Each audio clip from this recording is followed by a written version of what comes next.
अस्सलामु अलैकुम वरहमतुल्लाहि वबरकातुहू।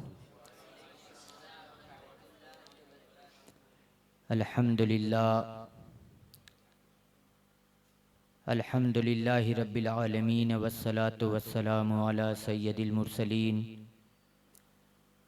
व अला आलिहि व अस्हाबिहि अजमाइन, अम्मा बाद, फ़अऊज़ु बिल्लाहि मिनश शैतानिर रजीम, बिस्मिल्लाहिर रहमानिर रहीम। या अय्युहल्लज़ीना आमनुत्तक़ुल्लाह व कूनू मअस सादिक़ीन। सदक़ल्लाहुल अलियुल अज़ीम व सदक़ रसूलुहुल अमीनुल करीम व नहनु अला ज़ालिका लमिनश शाहिदीन व शाकिरीन वल्हम्दुलिल्लाहि रब्बिल आलमीन। आइए सबसे पहले नबी करीम रऊफ़ुर रहीम सल्लल्लाहु अलैहि वसल्लम की बारगाह नाज़ में दुरूद शरीफ का नजराना पेश करने की सआदत हासिल करें। अल्लाहुम्मा सल्लि अला सय्यदना व मौलाना मुहम्मदिन मादिनिल जूदी वल करम व अला आलिहि व अस्हाबिहि व बारिक वसल्लिम। अज़ीज़ाने मिल्लत इस्लामिया, आज हम सब अल्लाह के एक वली के ज़िक्र के लिए जमा हुए।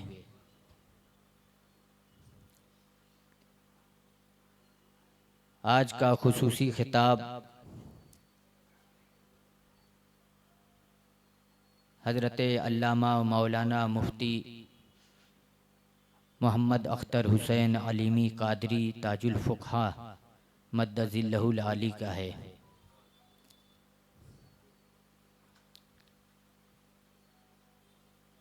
आपका एक एक जुमला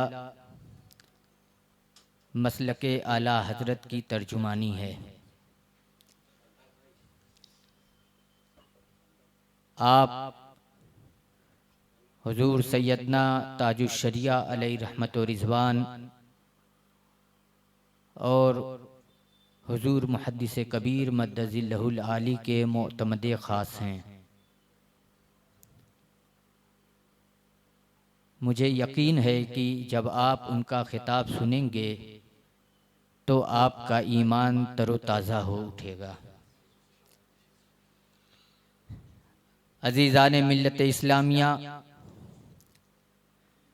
हुजूर सैयदना सदरुश शरिया बदरुत तरीक़ा हज़रत अल्लामा मौलाना मुफ्ती हकीम अमजद अली आज़मी रज़ी अल्लाह ताला अन्हु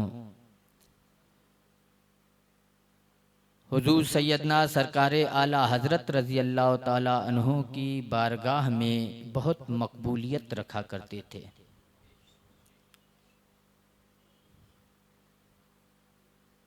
आपकी मकबूलियत का अंदाज़ा इससे खूब चलता है कि सरकारे आला हज़रत रज़ी अल्लाह ताला अन्हु ने ये हुक्म नाफिज कर दिया था कि जब कभी भी मौलाना अमजद अली आज़मी और मेरे पीर खाना महरर मुतहरा से सैयद नूरी मियाँ अलैहि रहमा, ये दोनों लोग जब कभी भी आए फ़ौरन मुझे इत्तला दी जाए, उन्हें इंतज़ार न कराया जाए। और अपने मर्ज़े वफ़ात में ये इरशाद आपने फरमाया था, जब कभी भी मौलाना अमजद अली मुझसे मुलाकात के लिए आए फ़ौरन पर्दा कराकर उन्हें मेरे पास ले आओ।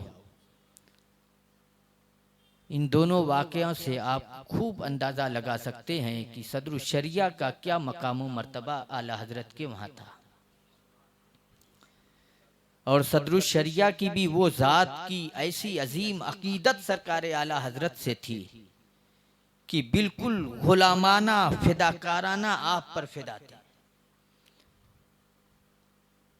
शबो रोज आपकी खिदमत में गुजार दिया करते थे। खिदमते दीन के लिए आपकी बारगाह से वाबस्ता रहते थे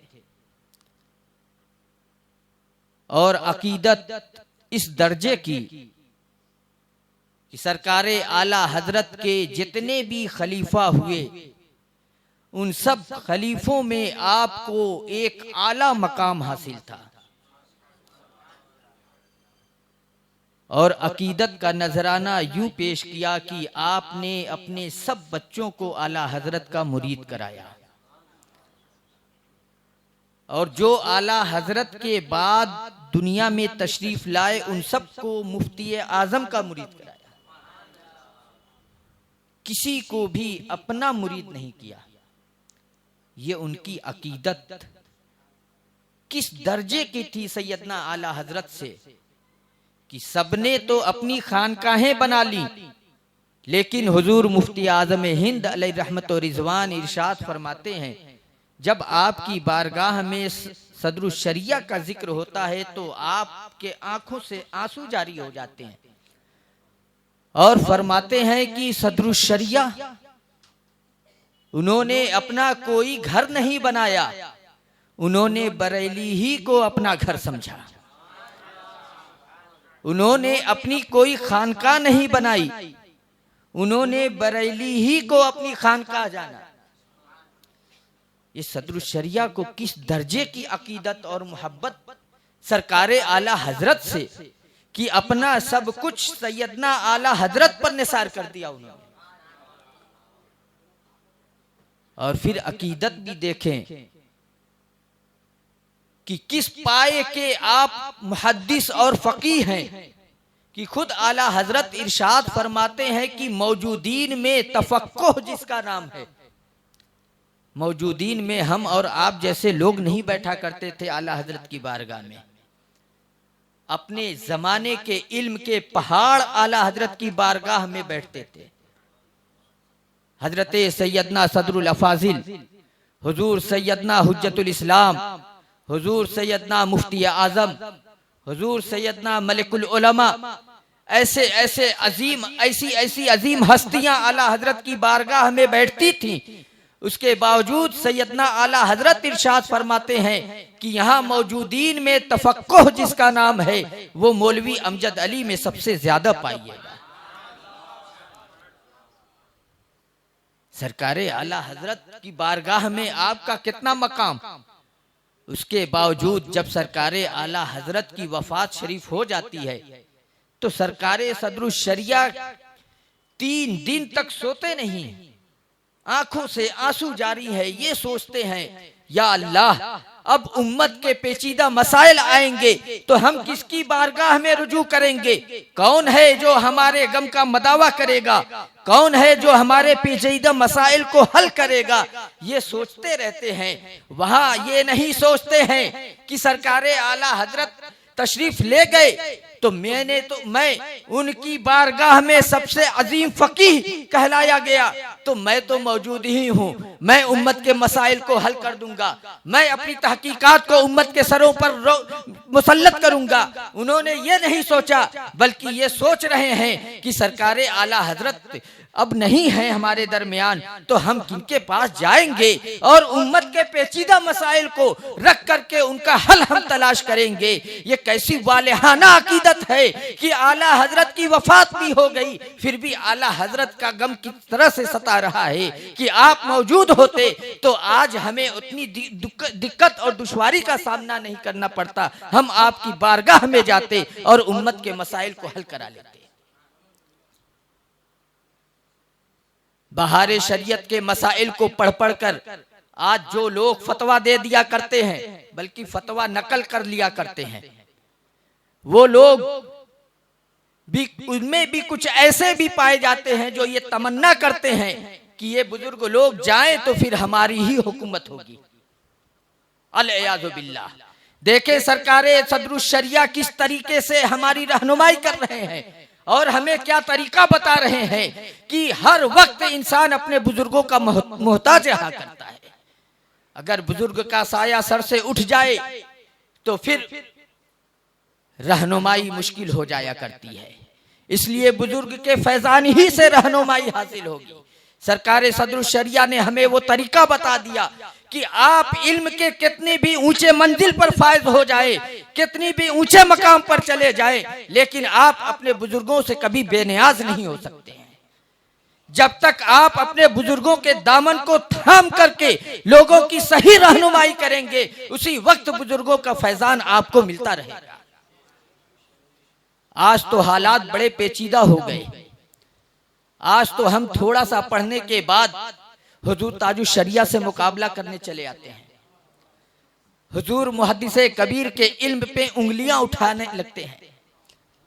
जरा सोचें, वो लोग भी हुजूर सैयदना ताजुश शरिया अलैहि रहमत व रिजवान के इल्म पे उंगलियां उठाने लगे, जिन लोगों को गर्मी और ठंडी के मौसम में पत्थर से इस्तिंजा करने का तरीका भी नहीं मालूम। जरा सोचिए कि ये बेअदबियां नहीं तो और क्या है। इस तरह से बेअदबी करके क्या कोई नूरे इल्म हासिल कर पाएगा? नूरे इल्म अदब से हासिल होता है।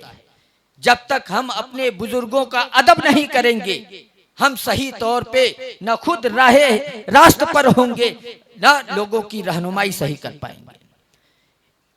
अजीजान मिल्लत इस्लामिया, हुजूर सदरुश शरिया अलैहि रहमत व रिजवान ने पूरी उम्मत के लिए जो अजीम तोहफा इनायत किया है, वो बहार शरीयत की शक्ल में सब लोगों के सामने है। फिक़्ह की मुख्तलिफ किताबों में फैले हुए अक़वाल और जिस कौल पर फुक़हा के जिस कौल पर फतवा दिया गया है, उन सब को किसी एक किताब में अगर जमा किया गया तो वो बहार शरीयत है। बहुत आसानियां पैदा हो गई। आज जो लोग बहार शरीयत छोड़ करके दूसरी किताबों में चक्कर लगाते हैं, तो वहां फिक़्ह की बहुत सारी किताबें हैं मुतव्विलात, जिसमें इख्तिलाफे उलमा, इख्तिलाफे अइम्मा और हर तरह के कौल मौजूद हैं। हमारा वो इल्म नहीं है कि हम उन किताबों में से वो कौल निकाल लें जिस पर उम्मत के उलमा और फुक़हा ने फतवा दिया है। यही वजह है कि जो लोग बहार शरीयत छोड़ करके उन किताबों से अक़वाल अपने दलाइल में पेश करते हैं, वो लोग बहक जाते हैं, क्योंकि उनको मालूम ही नहीं है कि वो कौल राजे है कि मरजू है, फुक़हा ने उस पर फतवा दिया है कि नहीं दिया है, किस फ़कीह ने उसको कबूल किया है, किसने उसको रद्द कर दिया है, ये उसको इल्म ही नहीं है। बस फुक़हा की किताब में ये कौल नकल है तो अपने दलील में वो कौल नकल कर दिया। लेकिन जब बहार शरीयत और फतावा रज़विया का हम मुताला करते हैं तो खूब अच्छी तरह से वाज़ेह हो जाता है कि जिस कौल को उन्होंने अपने इस्तेदलाल में अपने दलील के लिए नकल किया है, वो कौल राजिह नहीं है बल्कि मरजू है, और फुक़हा में से किसी ने भी उस कौल पर अमल नहीं किया है। वो उनकी अपनी एक राय है। इस तरीके से देखे तो सदरुश शरिया का अजीम एहसान है कि उन्होंने मुनक्कह और मुफ्ताबिह अक़वाल को जमा करके उम्मत के सामने रख दिया। और ये सिर्फ सुन्नियों ही पे नहीं एहसान है। ऐसा नहीं है कि सिर्फ सुन्नियों के घरों में और उनके दारुल इफ्ता में बहार शरीयत मौजूद हो, बल्कि ये देवबंदियों के दारुल इफ्ता में भी मौजूद होती है किताब, और वो भी इसी से फतवा नकल करते हैं। लेकिन जहां पे बहार शरीयत का हवाला नहीं देते हैं, बहार शरीयत में जिस किताब से उस कौल को नकल किया गया है, मिसाल के तौर पर आलमगीरी, तो वो आलमगीरी का हवाला देते हैं ताकि देवबंदी जमात जो हमारे लोग हैं वो जूता न मारें, वो जूता न खाएं, इसलिए वो लोग बहार शरीयत का हवाला नहीं देते, बल्कि जिस किताब से बहार शरीयत में नकल किया गया उस किताब का हवाला देते हैं। अजीज़ान मिल्लत इस्लामिया, हुजूर सैयदना सदरुश शरिया अलैहि रहमत व रिज़वान मसलके आला हजरत के सबसे पहले सिपहसालार का नाम है। सैयदना आला हजरत रजी अल्लाह ताला अन्हो की किताबों को छाप छाप कर आपने पूरे हिंदुस्तान में उसको भिजवाया। सबसे ज्यादा मेहनत और मुशक्कत और सबसे ज्यादा जांफशानी जिसने की है वो सदरुश शरिया। 2-2, 3-3 बज जाते थे रात के आला हजरत रजी अल्लाह ताला अन्हो के तर्जुमे कुरान को दूसरी तफसीरों से मिलाते मिलाते, सोचिए आज हम कितनी आसानी से कंजुल ईमान पढ़ लिया करते हैं, लेकिन जब उसकी तारीख पर हम गौर करेंगे तो सदरुश शरिया की कुर्बानी वहां भी नजर आती है। किस तरीके से आपके दिल में उम्मत का दर्द था। अर्ज करते हैं हुजूर, बद मजहबों के तर्जुमे कुरान मार्केट में फैले हुए हैं, बाजारों में फरोख्त हो रहे हैं। कहीं हमारी सीधी सादी सुन्नी अवाम उस बद मजहबों के उन तर्जुमे कुरान को पढ़ करके गुमराह ना हो जाए, इसलिए हुजूर कुछ वक्त निकाल के तर्जुमे कुरान करा दे ताकि उम्मत की सही रहनुमाई हो सके। ये जज्बा सदरुश शरिया के दिल में पैदा हुआ। सदरुश शरिया ने सारे शराइत को पूरी करते हुए पूरा किया। जितने भी शराइत सरकारे आला हजरत ने तर्जुमे कुरान के लिए रखे, उन सब शर्तों को पूरी करते हुए आपने तर्जुमे कुरान को नकल किया। हुजूर सैयदना आला हजरत इमला कराते थे और आप नकल किया करते थे, और दूसरी तफसीरों से मिलाने के लिए आधी रात नहीं, बिल्कुल फजर का वक्त हो जाता, तब जाके कहीं रात का खाना तनावुल करते थे। आप सोचे हमें आधा घंटा लेट हो जाता है खाना, तो पेट में कैसी गड़बड़ी मच जाती है। लेकिन सदरुश शरिया का जज्बा देखें, अपने भूख को, अपनी नींद को, अपने आराम को, सबको तज दिया सिर्फ उम्मत की फलाह बहबूद के लिए, उनकी सही रहनुमाई के लिए, उनके ईमान और अकीदे की हिफाजत के लिए सब कुछ उन्होंने कुर्बान कर दिया। और ये तो किताब की शक्ल में आपका कारनामा है। और एक अजीम कारनामा कि हिंदुस्तान हो कि पाकिस्तान हो, जहां कहीं भी कोई भी आलिम पाया जाता है, 1 2 3 4 5 जितने भी वास्ते से हो, सब सदरुश शरिया के शागिर्द हैं। आपके 2 अजीम शागिर्द, एक हुजूर सैयदना हाफिज मिल्लत अलैहि रहमत व रिजवान, जिन्होंने हिंदुस्तान में इल्म दीन को फैला दिया, और एक हजरत अल्लामा मुहद्दिसे पाकिस्तान हजरत अल्लामा मौलाना सरदार अहमद अलैहि रहमत व रिजवान, उन्होंने पूरे पाकिस्तान में इल्म दीन को फैला दिया।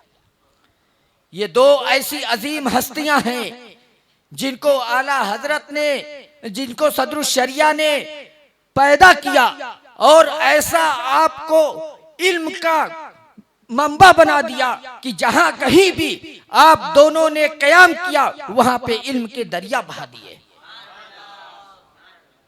उन्हीं हाफिज मिल्लत अलैहि रहमत व रिजवान के एक अजीम शागिर्द हुजूर मुहद्दिस कबीर मद्दजिल्लहु आली है।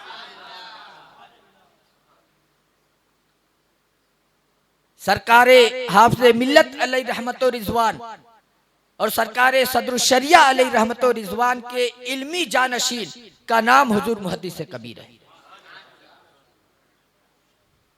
आप बयान करते हैं कि मैं हुजूर मुफ्ती आजम हिंद रजी अल्लाह ताला अन्हु से 1949 ईस्वी में, उसके शुरू में जनवरी फरवरी मार्च ऐसे शुरू में, उस वक्त खत लिख करके मुरीद हुआ था।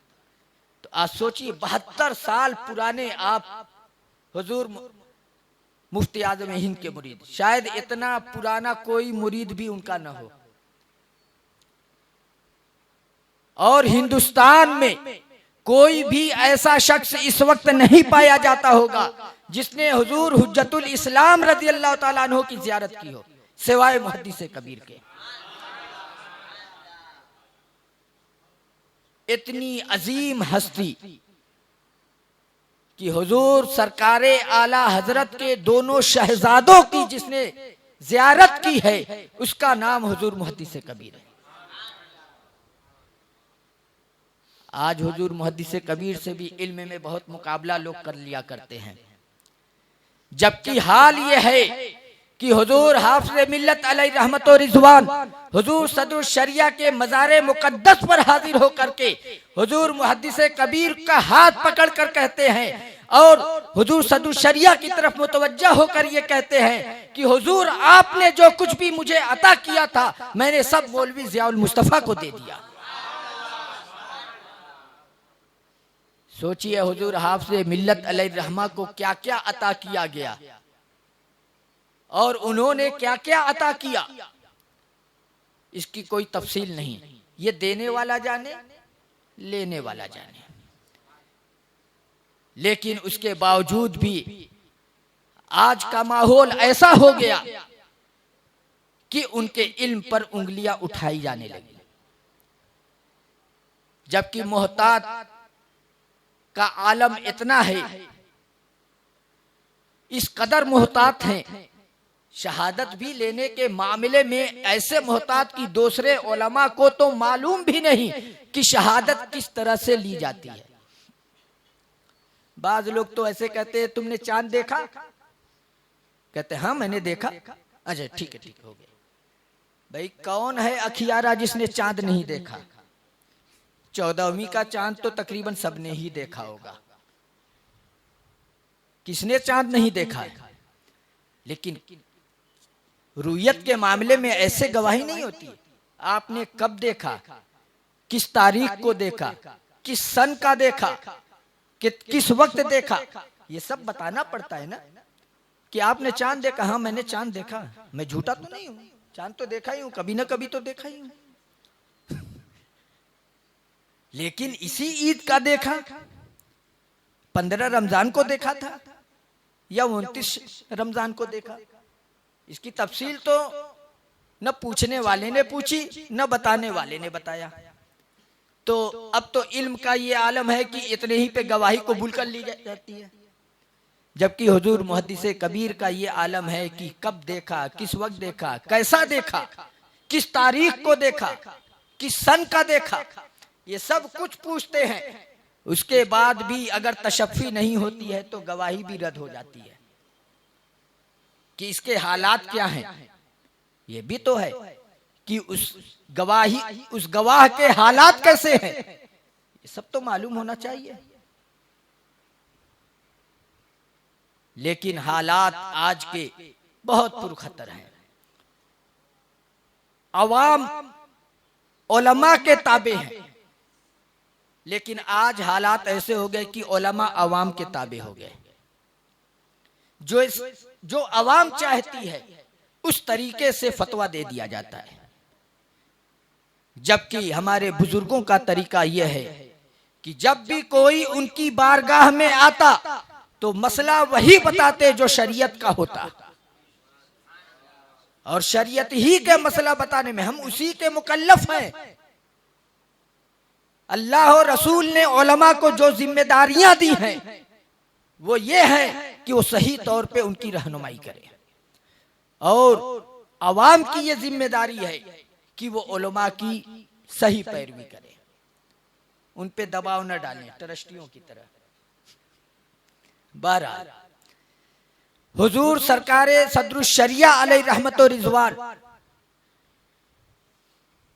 का एहतियात देखें और बरेली से अकीदत और मोहब्बत देखें।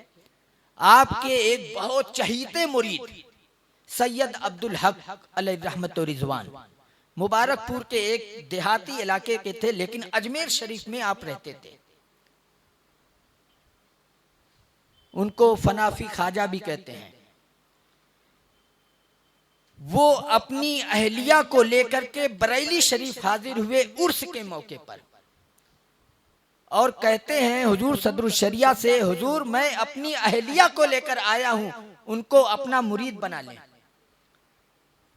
कहते हैं कि अभी नहीं, ये उर्स का मौसम है, इस वक्त सिर्फ छोटे मौलाना को ये हक है कि वो यहाँ पर मुरीद करें, यानी खुद मुरीद नहीं कर रहे हैं, मुफ्ती आजम हिंद अलैहिर्रहमा की बारगाह में भेज रहे हैं कि बरेली शरीफ में उर्स के अय्याम में अगर कोई मुरीद कर सकता है तो सिर्फ मुफ्ती आजम हिंद का हक है।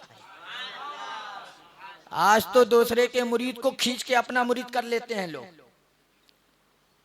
अरे उनसे मुरीदो छोड़ो, मेरे हो जाओ।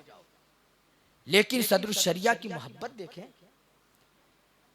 कहते हैं उर्स के अय्याम में कोई भी मुफ्ती आजम के अलावा किसी को भी मुरीद करने का हक नहीं है। कहते हैं हुजूर इंतजार कर लूंगा। उर्स के दिन खत्म हो गए, कुल शरीफ खत्म हो गया, दूसरा दिन आया 26 की तारीख। अब फिर आ गए हुजूर उर्स खत्म हो गया, अब मुरीद कर लें। फरमाते हैं उर्स अगरचे खत्म हो गया है, लेकिन मेहमान अभी भी बरेली शरीफ में मौजूद है, इसलिए आज भी मुरीद नहीं कर सकता हूं, मुफ्ती आजम हिंद करेंगे। अगर इंतजार कर सकते हो, नारे तकबीर, नारे रिसालत, ताजुल फुक़हा, अल्लामा शाहिद रजा मिसबाही।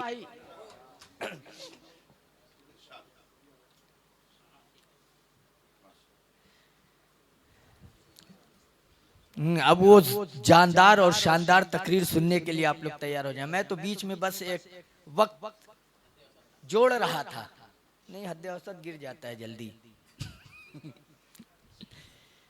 हुजूर सदरुल शरिया का एहतियात और अकीदत देखें। फरमाते हैं कि अभी मेहमानों के जाने का वक्त है, अभी भी मेहमान बरेली शरीफ में मौजूद हैं, इसलिए अगरचे उर्स के अय्याम खत्म हो गए हैं, लेकिन हक अभी भी मुफ्ती आजम हिंद का है कि मुरीद वही कर सकते हैं। अगर आपको मेरा ही मुरीद बनवाना है तो आप और इंतजार कीजिए। जब उसके बाद दूसरा दिन आता है तो उस दिन हुजूर सदरुल शरिया उनकी अहलिया को मुरीद करते हैं। इससे आप सदरुल शरिया की अकीदत देखें, किस तरह से अकीदत बरेली शरीफ से आपको है, हुजूर आला हजरत से, उनके शहजादों से, उनके खानवादे से कैसी अकीदत और मोहब्बत है। अल्लाह तबारक व तआला हम सब के दिल में वो अकीदत पैदा कर दे और उसका कुछ हिस्सा अता फरमा दे। व आखिर दावाना अनिल हम्दुलिल्लाहि रब्बिल आलमीन।